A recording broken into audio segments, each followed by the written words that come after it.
بسم اللہ الرحمن الرحیم۔ یہ طواف حج کا دوسرا رکن ہے۔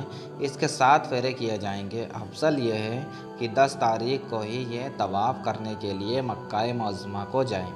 اسے طواف زیارت یا طواف افاضہ بھی کہتے ہیں۔ مکہ معظمہ پہنچ کر پہلے بتائے گئے طریقے کے مطابق پیدل باوضو اور سر ڈھک کر طواف کریں، مگر اس طواف میں استفا نہیں، یعنی داہنا کندھا کھولا نہیں جاتا۔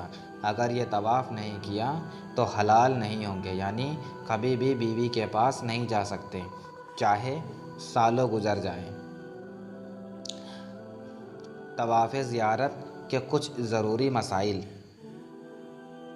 اس طواف میں 7 پھیرے کیے جائیں گے، جن میں 4 پھیرے فرض ہیں کہ بغیر ان کے طواف ہوگا ہی نہیں اور نہ حج ہوگا، اور پورے 7 کرنا واجب۔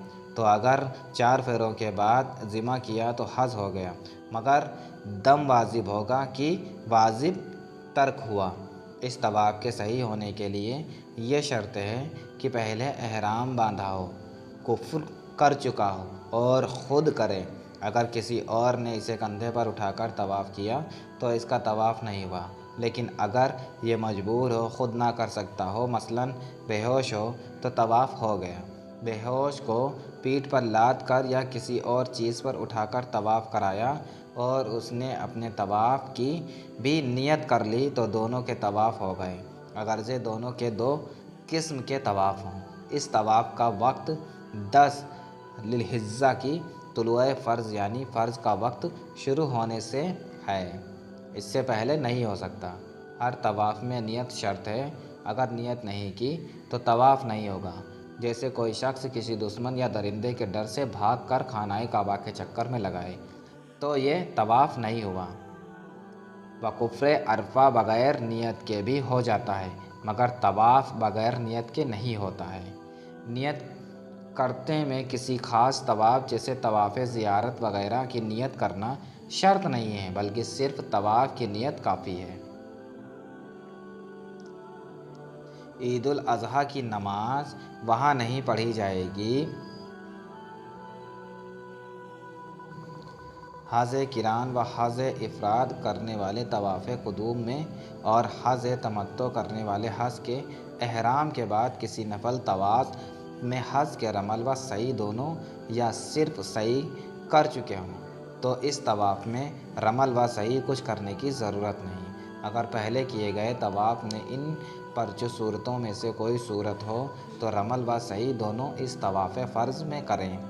نمبر 1، رمل و سعی کچھ نہیں کیا ہو، یا 2، صرف رمل کیا ہو، یا صرف طواف میں کیے تھے و عمرہ کا تھا، جیسے قارن و متمتع کا پہلا طواف، یا طواف ناپاکی کی حالت میں کیا ہو، شوال کا مہینہ شروع ہونے سے پہلے کے طواف میں کیے تھے۔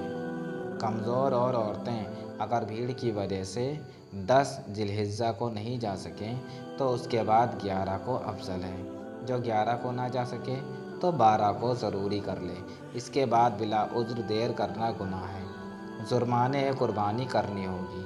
اگر عورت کو حیض یا نفاس آ گیا تو حیض یا نفاس ختم ہونے کے بعد طواف کرے، مگر حیض یا نفاس سے اگر ایسے وقت پاک ہوئی کہ نہا دھو کر 12 تاریخ میں سورج ڈوبنے سے پہلے 4 پھیرے کر سکتی ہے تو کرنا واجب ہے، نہیں کرے گی تو گناہ گار ہوگی۔